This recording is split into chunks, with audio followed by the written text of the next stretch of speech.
Les doy la bienvenida a Leamos la Biblia en un año. Este es un programa de la Iglesia Luterana Mexicana. Invitamos a todas las congregaciones a que en este año leamos la Biblia completa.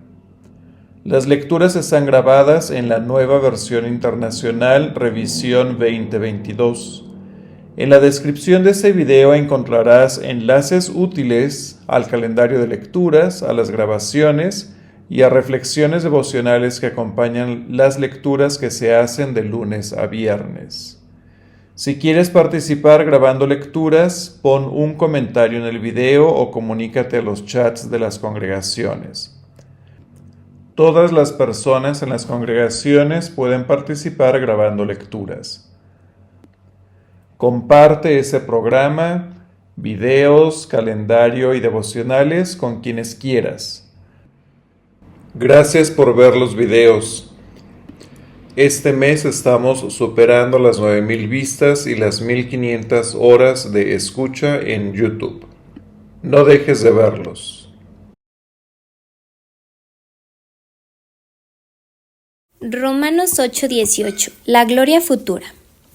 De hecho, considero que en nada se comparan los sufrimientos actuales con la gloria que habrá de revelarse a nosotros.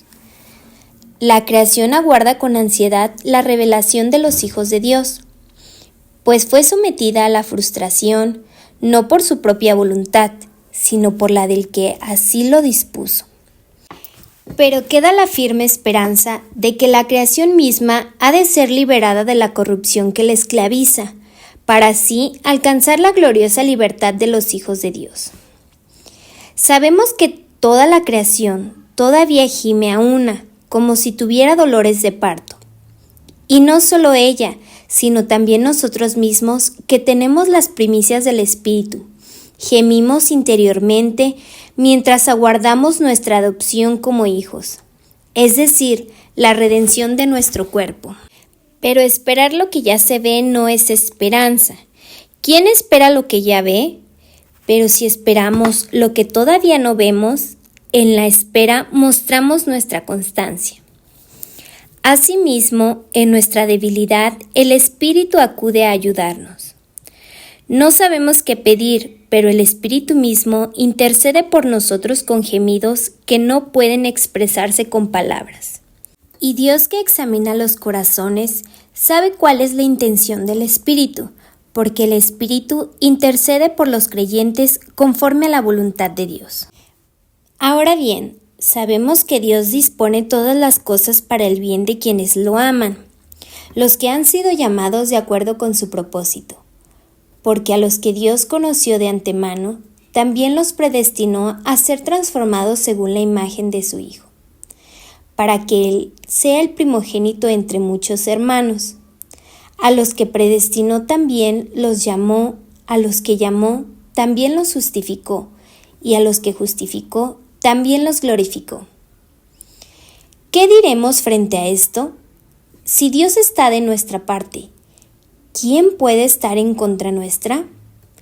El que no escatimó ni a su propio Hijo, sino que lo entregó por todos nosotros, ¿cómo no habrá de darnos generosamente junto con Él todas estas cosas? ¿Quién acusará a los que Dios ha escogido? Dios es el que justifica. ¿Quién condenará? Cristo Jesús es el que murió e incluso resucitó y está a la derecha de Dios e intercede por nosotros. ¿Quién nos apartará del amor de Cristo? La tribulación o la angustia, la persecución, el hambre, la desnudez, el peligro o la espada. Así está escrito: por tu causa siempre nos llevan a la muerte, nos tratan como ovejas para el matadero. Sin embargo, en todo esto somos más que vencedores por medio de aquel que nos amó, pues estoy convencido de que ni la muerte, ni la vida, ni los ángeles, ni los demonios, ni lo presente, ni lo porvenir, ni los poderes, ni lo alto, ni lo profundo, ni cosa alguna en toda la creación podrá apartarnos del amor que Dios nos ha manifestado en Cristo Jesús nuestro Señor.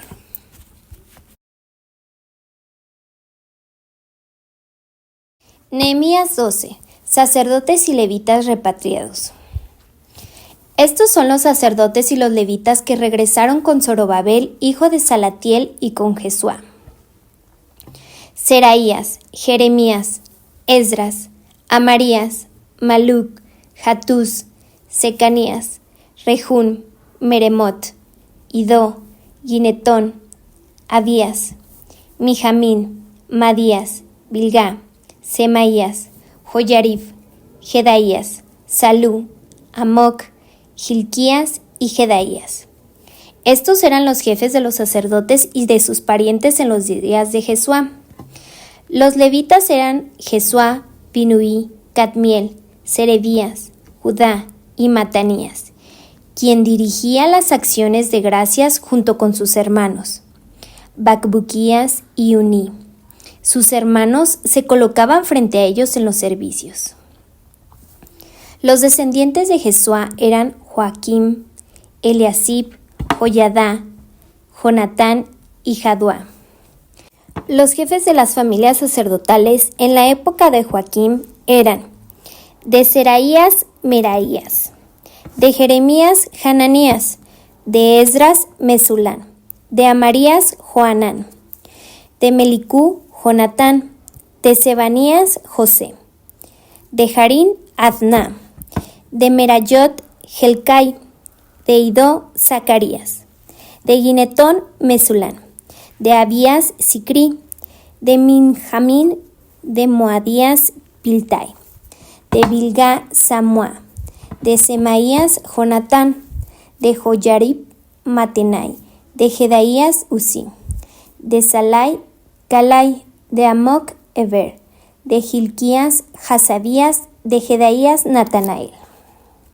Los jefes de familia de los levitas y de los sacerdotes en tiempos de Eliasib, Joyadá, Joanán y Jaduá fueron inscritos durante el reinado de Darío el persa.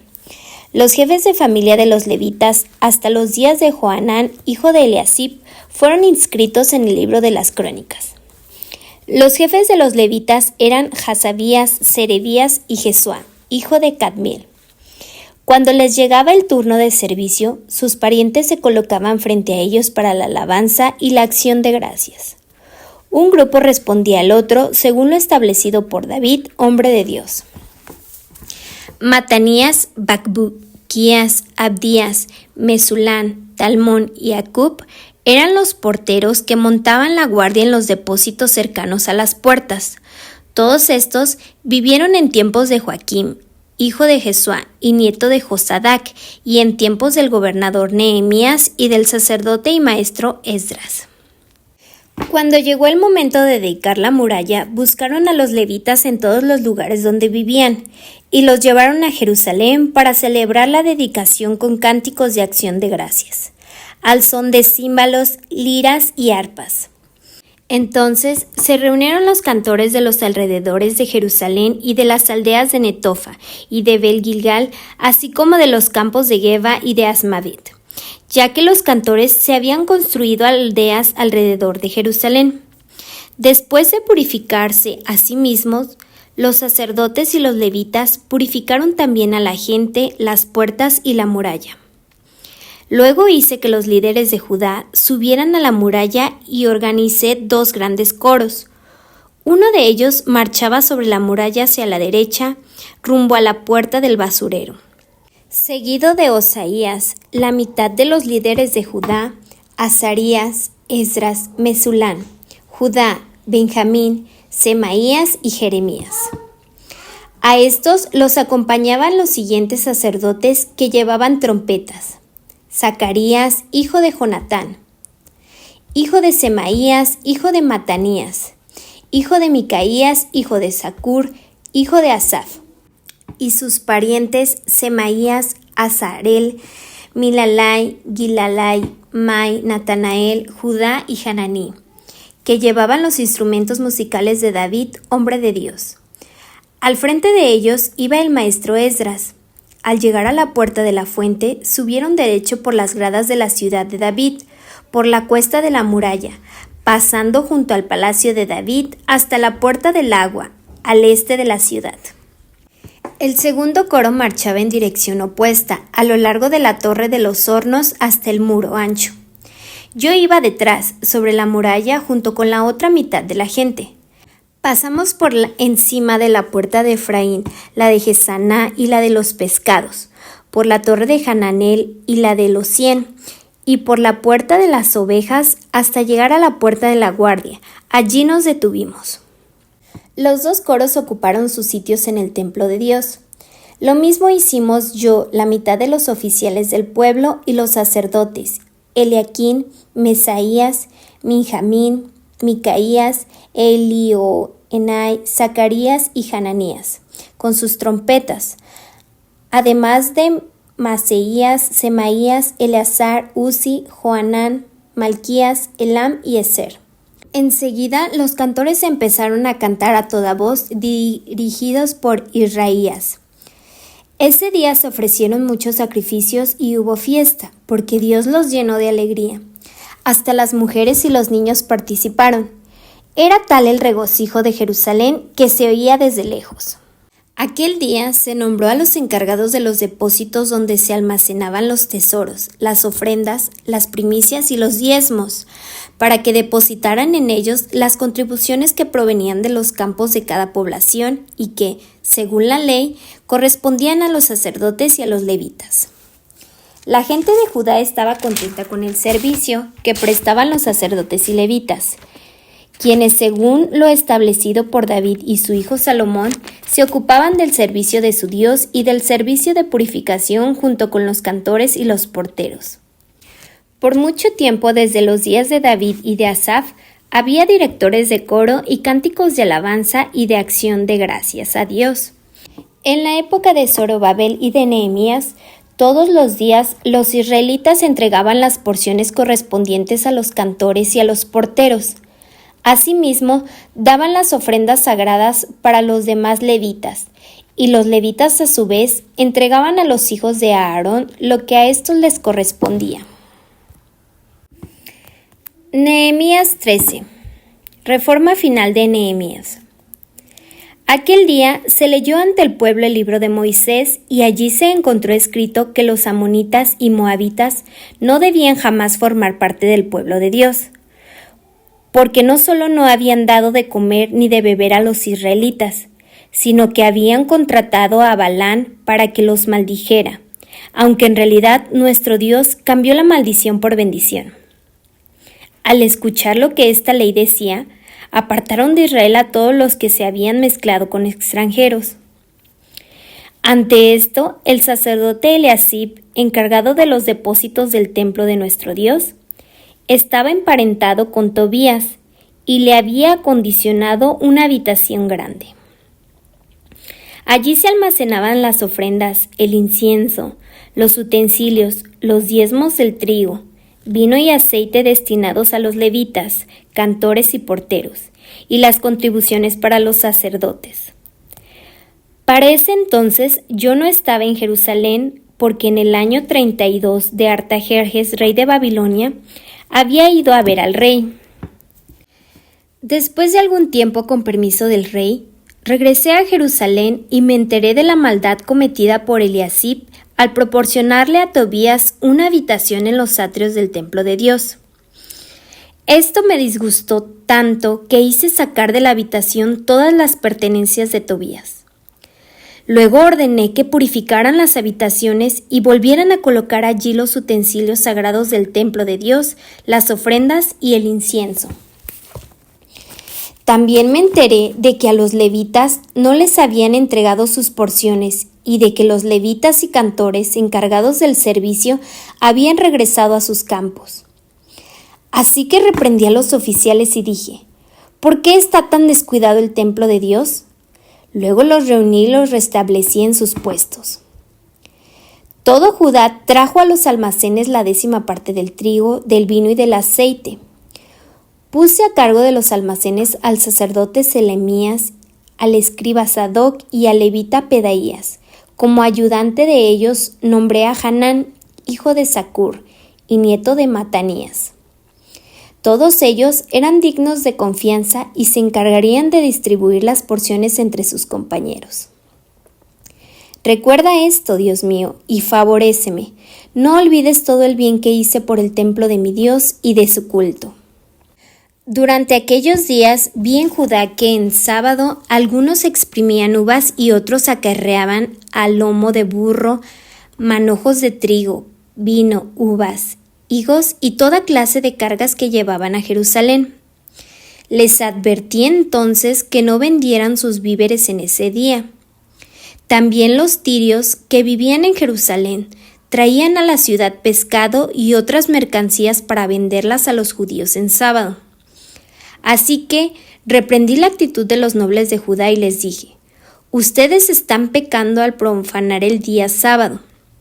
Lo mismo hicieron sus antepasados y por eso nuestro Dios envió toda esta desgracia sobre nosotros y sobre esta ciudad. ¿Acaso quieren que aumente la ira de Dios sobre Israel por profanar el sábado? Entonces ordené que cerraran las puertas de Jerusalén al caer la tarde, antes de que comenzara el sábado, y que no las abrieran hasta después de ese día. Asimismo, puse a algunos de mis sirvientes en las puertas para que no dejaran entrar ninguna carga en sábado. 1 o 2 veces los comerciantes y los vendedores de toda clase de mercancías pasaron la noche fuera de Jerusalén. Así que advertí: no se queden junto a la muralla. Si vuelven a hacerlo, los apresaré. Desde entonces, no volvieron a aparecerse más en sábado. Luego ordené a los levitas que se purificaran y se fueran a hacer guardia en las puertas, para que el sábado fuera respetado como santo. Recuerda esto, Dios mío, y conforme a tu gran amor, ten compasión de mí.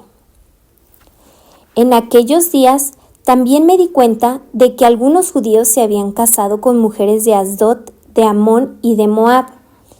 La mitad de sus hijos hablaban la lengua de Asdod y de otros pueblos y no sabían hablar la lengua de los judíos. Entonces los reprendí y los maldije. Algunos de ellos los golpeé y hasta les arranqué los pelos y los obligué a jurar por Dios. Les dije: no permitan que sus hijas se casen con los hijos de ellos, ni se casen ustedes ni sus hijos con las hijas de ellos. ¿Acaso no fue ese el pecado de Salomón, rey de Israel? Entre todas las naciones no hubo un solo rey como él. Dios lo amó y lo hizo rey sobre todo Israel. Pero aún a él lo hicieron pecar las mujeres extranjeras. ¿Será que también de ustedes se dirá que cometieron el gran pecado de ofender a nuestro Dios, casándose con mujeres extranjeras? A uno de los hijos de Joiada, hijo del sumo sacerdote Eliasib, lo eché de mi lado porque era yerno de Sanbalat, el horonita. Recuerda esto, Dios mío, en perjuicio de los que profanaron el sacerdocio y el pacto de los sacerdotes y de los levitas. Yo los purifiqué de todos los extranjeros y asigné a los sacerdotes y levitas sus respectivos deberes. También organicé la contribución de la leña en las fechas establecidas y la entrega de las primicias. Acuérdate de mí, Dios mío, y favoréceme. Que la presencia de Cristo Jesús que encontramos en la Biblia ilumine nuestras vidas para compartir el amor de Cristo Jesús a quienes nos rodean. Les invitamos a seguir leyendo la Biblia en un año. Hasta la próxima.